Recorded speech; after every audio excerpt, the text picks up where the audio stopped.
শব্দ থেকে আজকে এটা 9 নম্বর ভিডিও। আজকের ভিডিওর মূল আলোচ্য বিষয় হচ্ছে কিভাবে একটি প্লেন ভূপৃষ্ঠ থেকে তার উচ্চতা নির্ণয় করে সোনার যন্ত্রকে ব্যবহার করে, সেটাই আজকের এই ভিডিওতে জেনে নেব। তাহলে চলো দেখে নেওয়া যাক। প্রথমেই মেকানিজমটা একটু বলে দেই কিভাবে করব, তারপর ম্যাথমেটিক্যাল এক্সপ্রেশনে আসছি। দেখো, এরোপ্লেন তো সবসময় শব্দোত্তর তরঙ্গ নিঃসৃত করে তার থেকে, এবং সেই শব্দোত্তর তরঙ্গ যেটা ভূপৃষ্ঠ থেকে প্রতিফলিত হয়ে আসে সেটাকে আবার সে সেন্স করে সে ডিটারমাইন করে যে ভূপৃষ্ঠ থেকে কতটা উপরে সে আছে। তো সেরকমই একটা মুহূর্তে ধরে নাও যখন এ বিন্দুতে প্লেন আসছে, এ বিন্দুতে সে শব্দোত্তর তরঙ্গ মানে যার কম্পাঙ্ক 20 কিলোহার্টজের বেশি এরকম তরঙ্গ সে নিঃসৃত করে, এবং সেই তরঙ্গের একটা অংশ এ ও সি পথে অর্থাৎ এ ওর দিকে অর্থাৎ ভূপৃষ্ঠের দিকে আসতে থাকে, এবং ও বিন্দুতে প্রতিফলিত হওয়ার পর ভূপৃষ্ঠ দ্বারা ও সি পথে ফিরে যায়। আর এই অবস্থায় প্লেনও নিশ্চয়ই স্থির নেই, সেও গতিশীল। প্লেন এই সময়ে যে সময়ে শব্দোত্তর তরঙ্গ এ ও সি পথে সি বিন্দুতে পৌঁছায় সেই সময়ে ধরি প্লেন এ বিন্দু থেকে সি বিন্দুতে পৌঁছায়। তাহলে যখন প্লেন সি বিন্দুতে পৌঁছায় তখন ওই শব্দোত্তর তরঙ্গকে আবার ওই প্লেন অনুভব করে, এবং এই অনুভব করার সময় মানে শব্দ উৎপন্ন করার পর থেকে শব্দটা অনুভব করার সময় পর্যন্ত কতটা সময় নিয়েছে তার ভিত্তিতে আমরা এক্ষেত্রে ক্যালকুলেট করব যে এই প্লেনটি ভূপৃষ্ঠ থেকে কতটা উপরে আছে। কিভাবে করব চলো দেখে নেওয়া যাক।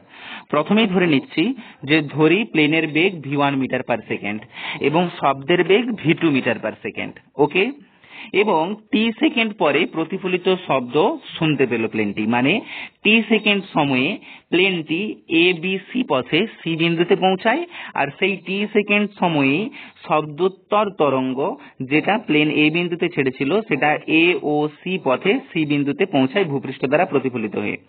তাহলে এখন এই ছবি থেকে লক্ষ্য করো, প্লেনের বেগ যদি v1 মিটার পার সেকেন্ড হয় তাহলে ক্যাপিটাল টি সেকেন্ড সময়ে প্লেন কতটা দূরত্ব যাবে না এসি। তো এসি এর দূরত্ব মানে এবিসি, এবিসি পথটাই হচ্ছে প্লেন দ্বারা অতিক্রান্ত দূরত্ব। তো প্লেন দ্বারা অতিক্রান্ত দূরত্ব বা এবিসি এর মান কত হবে না প্লেনের বেগ ইন্টু সময়। তো প্লেনের বেগ কত ধরেছি v1 ইন্টু সময় হচ্ছে ক্যাপিটাল টি। তাহলে এবিসি এর মোট দূরত্ব হচ্ছে v1 ইন্টু ক্যাপিটাল টি। কি কথাটা বললাম বোঝা যাচ্ছে?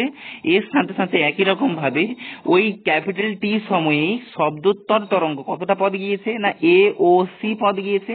তাহলে এ ও সি পথের দূরত্ব কতটা কিভাবে বের করব না শব্দের বেগ কত ধরেছি আমরা v2 মিটার পার সেকেন্ড। তাহলে শব্দের বেগ যদি v2 মিটার পার সেকেন্ড হয় আর টি সময় সে অতিক্রম করেছে তাহলে কতটা পথ অতিক্রম করবে না v2 ইন্টু ক্যাপিটাল টি। তাহলে আমরা এ ও সি এর দূরত্ব পেয়ে গেছি v2 capital T, R A B C এর দূরত্ব পেয়ে গেছি v1 ক্যাপিটাল টি। এখন এই অবস্থায় দেখো এই যে ভূপৃষ্ঠের ও বিন্দু আছে, ও বিন্দু থেকে একটা অভিলম্ব আমরা এসির ওপর টানবো যেটা এসি কে বি বিন্দুতে ছেদ করেছে। তো এরকম ছেদ করলে দেখো এখানে দুটো ত্রিভুজ উৎপন্ন হয়েছে, যেই দুটো ত্রিভুজের মধ্যে একটা হচ্ছে এ বিও আর একটা হচ্ছে সিবিও, দেখতেই পাচ্ছি ছবিতে। তাহলে এই দুটো ত্রিভুজের ক্ষেত্রে লক্ষ্য করো বিও এটা তো সাধারণ বাহু, দুটো ত্রিভুজের মধ্যেই কমন। এছাড়া কোণ এ বিও এর মান কত 90 ডিগ্রি। এছাড়া কোণ সিবিও এর মানও 90 ডিগ্রি। তার মানে আমরা বলতে পারি এই ত্রিভুজ দুটোর ক্ষেত্রে বিও সাধারণ বাহু এবং সিবিও আর সমান এ বিও অর্থাৎ 90 ডিগ্রি। এছাড়া দেখো শব্দের প্রতিফলন আলোর প্রতিফলনের মতোই হয়, তার মানে আলোর প্রতিফলনের মতোই শব্দের প্রতিফলন সমস্ত সূত্র মেনে চলে। তাহলে সেই ক্ষেত্রে এই ছবি থেকে আমরা বলতে পারি যে কোণ এ ও বি যেটা আপতন কোণ সমান কোণ বিওসি প্রতিফলন কোণ।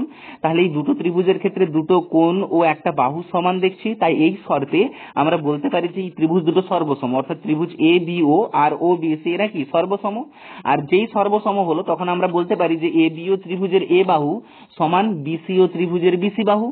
আবার একই রকম ভাবে আমরা বলতে পারি যে একটার এও বাহু সমান অন্যটার ওসি বাহু, তার মানে এও সমান ওসি আর এবি সমান বিসি আমরা এই ছবি থেকে পেয়ে গেলাম। তাহলে এখন এসির টোটাল এবিসি এর মোট দৈর্ঘ্য আমরা পেয়ে গেছি কত v1 টি। তাহলে সেখান থেকে এবির দৈর্ঘ্য কিভাবে পাবো না v1 টিকে 2 দিয়ে ভাগ করে দাও, যেমনটা এখানে করা হয়েছে উপরে একদম ডান দিকে দেখতে পাচ্ছি। তো এবিসি হচ্ছে v1 টি, সেখান থেকে এবি অর্ধেক হয়ে যাবে v1 টি বাই 2।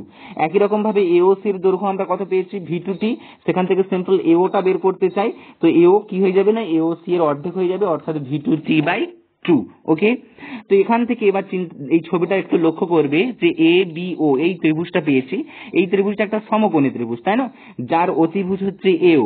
আর ভূমি হচ্ছে এবি আর লম্ব হচ্ছে বিও।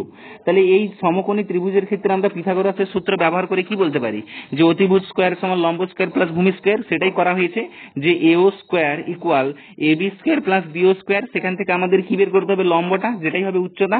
তো সেই বিও স্কোয়ার সমান এও স্কোয়ার মাইনাস এবি স্কোয়ার, তারপরে বিও সমান রুট ওভার এও স্কোয়ার মাইনাস এবি স্কোয়ার করে দেওয়া হয়েছে। আর দিয়ে ওইখানে এওর মান যেটা পেয়েছি টি v2/2, তার এবির মান যেটা পেয়েছি v1t/2, সেগুলো বসিয়ে দিলে পরে যেরকম টার্মটা দাঁড়াবে যে t/2 কমন চলে আসবে, ব্র্যাকেটের মধ্যে পড়ে থাকবে v2 square minus v1 square, যেখানে v2টা কি না, v2 হচ্ছে শব্দের বেগ আর v1টা হচ্ছে এরোপ্লেনের বেগ। তাহলে এইভাবেই আমরা কিন্তু বের করে নিতে পারি যে কোনো প্লেন ভূপৃষ্ঠ থেকে কতটা উঁচুতে আছে। কি কথাটা বলছি বোঝা যাচ্ছে? তো এইভাবে সিম্পল আমরা এখান থেকে ক্যালকুলেট করতে পারি। তবে অবশ্যই খেয়াল রাখবে এই যে মেথডটা, এটা হচ্ছে সাবসনিক প্লেনগুলোর ক্ষেত্রে, অর্থাৎ যাদের বেগ শব্দের বেগের থেকে কম, শব্দের বেগের থেকে বেশি হলে কিন্তু আমরা এই মেথডে বের করতে পারবো না। ক্লিয়ার? আবার বলছি, এই মেথডটা কেবলমাত্র অ্যাপ্লিকেবল ফর সাবসনিক প্লেনস, মানে যাদের বেগ শব্দের বেগের থেকে কম, বেশি হলে অর্থাৎ সুপারসনিক হলে পরে এই মেথডটা কাজ করে না, সেক্ষেত্রে অন্য মেথডে ক্যালকুলেট করা হয়। তো যাই হোক, আজকের এই ভিডিওতে এতটা পর্যন্তই থাক। পরবর্তী অংশ পরবর্তী ভিডিওতে তুলে ধরা হবে। ভালো থাকবে, সঙ্গে টেক্সট বুকটা ফলো করবে। বাই।